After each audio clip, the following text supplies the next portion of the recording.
bait suci. Perkara ajaib pun terjadi, kuasa mujizat nyata, karena Roh Allah sedang bekerja. Selamat pagi kekasih Yesus Kristus. Majelis Jemaat GKP Rawamangun dengan tim multimedianya mengucapkan selamat menjalani hari-hari bersama dengan Roh Kudus. Karena perjalanan kita sekarang, kita mengenal bersama dengan Tuhan, tapi dengan oknum yang ketiga atau pribadi yang ketiga, yakni Roh Kudus. Kalau minggu yang lalu kita melihat bagaimana orang yang dituntun oleh Roh Kudus, sebenarnya terlalu banyak yang mau kita ceritakan tentang Roh Kudus. Tidak habis waktu, hari-hari nggak cukup bagaimana membicarakan perjalanan, bagaimana kita bersama dengan Roh Kudus ini. Oleh karena itu kita harus rajin membaca, mempertajam pendengaran kita, supaya kita bisa membedakan mana suara Roh Kudus dan mana keinginan daging kita yang melulu lantakkan menghancurkan kehadiran Roh Kudus. Bahkan mana keinginan orang lain yang mengintervensi kita, demikian juga keinginan dunia ini. Satu-satunya jalan adalah bagaimana kita berserah mendengar suara Roh Kudus. Dari Yesaya 50 ayat yang keempat itu mengingatkan kita bagaimana kita mulai menyimak, memberi perhatian tentang Roh Kudus. Karena Roh Kudus itu akan bersaksi tentang Kristus. Jadi Kristus itu adalah yang harus disaksikan oleh kedatangan Roh Kudus. Kalau kita belajar dari Alkitab saja dengan tentang Kristus, kita hanya dapat pengetahuan tentang Kristus. Tapi kalau kita membuka pikiran kita, menerima Kristus dengan kelahirannya sebagai firman yang menjadi manusia, dengan kematiannya menebus dosa kita, dengan kebangkitannya dari kubur untuk mengalahkan maut, dosa sekaligus iblis, dan ketika dia naik ke surga menyediakan tempat bagi kita untuk hidup yang kekal, ketika pikiran kita ke sana, maka Roh Kudus akan mengisi pikiran kita. Dan dia akan bersaksi dengan diri kita, bersaksi dengan roh kita. Itu kan dikatakan di Roma 8 ayat yang ke-16, bahwa Roh Kudus akan bersaksi dengan roh kita. Ya. Dan di Yohanes 15 ayat 26 juga dikatakan, Yohanes 15 ayat yang ke-26 dikatakan, kalau Roh Kudus itu datang, dia akan menyaksikan tentang Kristus. Jadi dia datang menyaksikan Kristus. Maka Alkitab ini akan hidup. Jangan dia hanya merupakan letterlay. Tapi ketika Alkitab itu kita baca, maka kita bekerja sama dengan Roh Kudus, pikiran kita, roh kita, maka disitulah roh Alkitab itu jadi hidup. Jadi hidup dia membawa kita bukan hanya tentang fakta-fakta, tapi pengalaman rohani tentang Yesus Kristus. Karena Roh Kudus itu adalah merupakan oknum ketiga dari Bapa, tentu dia adalah kekal. Artinya sejak dari dulu dia sudah berkarya.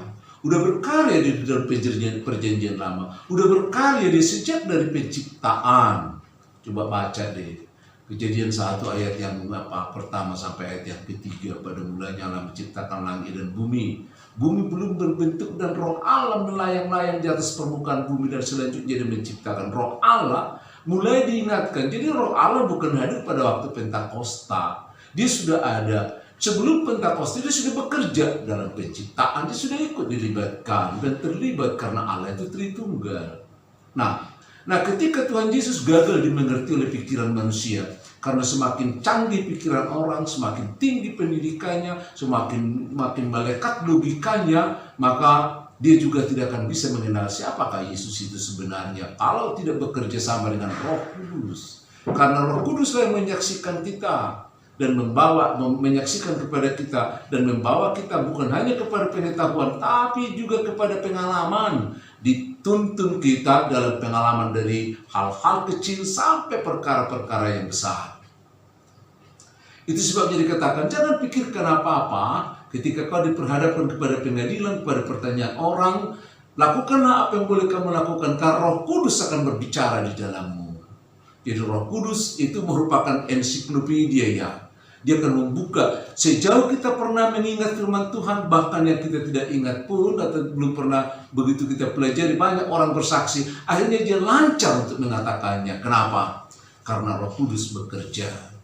Saudara-saudara, saya membaca atau menonton dari YouTube yang ada sekarang ini, ada begitu banyak orang masuk Kristen. Bukan karena diinjili, bukan karena KKR, gak ada penginjilan resmi. Tapi banyak sekarang karena baca buku. Ada yang kebetulan baca Alkitab punya temannya. Ada pernah mendengar sepotong, tidak jelas. Tapi kemudian dalam pergumulan, ya, Roh Kudus hadir dalam wujud Yesus Kristus, maka banyak orang percaya sekarang.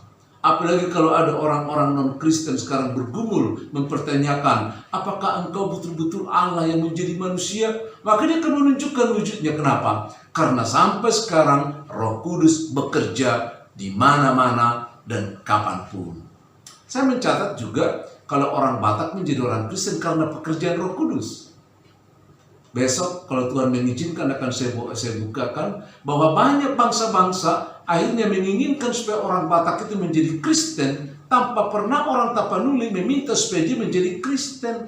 Tapi karena tuntunan Roh Kudus maka kita diangkat menjadi orang-orang percaya. Maka orang-orang percaya itu sekarang seperti orang Batak menjadi Kristen, mereka maju terus karena Roh Kudus terus berperan di dalam kehidupan mereka.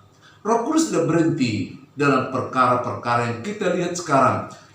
Semakin kita ditekan oleh berbagai situasi, baik persoalan politik, baik persoalan ekonomi, maupun masalah seperti sekarang kita lihat ada musibah dengan pandemi COVID-19, tapi orang-orang percaya akan tetap berjaya karena Tuhan menyertai, karena Roh Kudus melihat semua itu.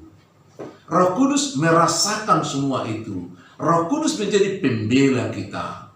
Roh Kudus menjadi penghibur kita. Maka jangan pernah khawatir akan hidup ini, karena kita tidak pernah ditinggalkan Tuhan. Tahu kan, kalau tubuh kita adalah bait Allah, kan gak mungkin disia-siakan.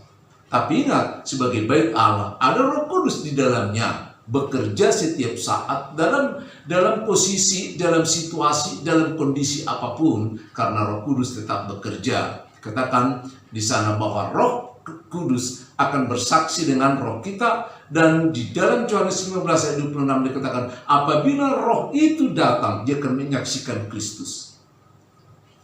Sekalipun banyak orang menghina Kristus, ada kata-katanya salibnya itu karena ada jin kafir lah, ada yang indah dan sebagainya. Tapi yakinlah, semua fitnah, semua bahasa yang keji yang ditujukan kepadanya akan menjadi pupuk yang menyuburkan bagaimana kekristenan itu. Yakin? Mari kita lihat ke depan. Karena Kristus turut bekerja. Kalau itu terjadi di dalam kehidupan kita di ranah sosial, apakah kau tidak yakin kalau Roh Kudus bekerja dalam hatimu? Coba, persoalan apa persoalanmu? Mari kita bawa di dalamnya, karena dia tahu, dia merencanakan jalan keluar. Hanya yang diminta dari kita, bagaimana membuka pintu hati kita. Karena Yesus terus-menerus mengetuk pintu hati kita. Dia mau masuk, dia mau menjadi tamu agung, dia mau menjadi raja yang berkuasa di dalam hati kita. Mau buka apa enggak? Roh Kudus mencarimu, Roh Kudus menunggumu, dan Roh Kudus akan menuntunmu. Roh Kudus hadir di sini, mengalir di bait suci. Perkara ajaib pun terjadi, kuasa mujizat nyata, karena Roh Allah sedang bekerja. Tiada yang mustahil dan tiada yang sukar bila Roh Allah turut bekerja. Tiada yang mustahil bagi orang percaya, karena Roh Allah turut bekerja di antara kita.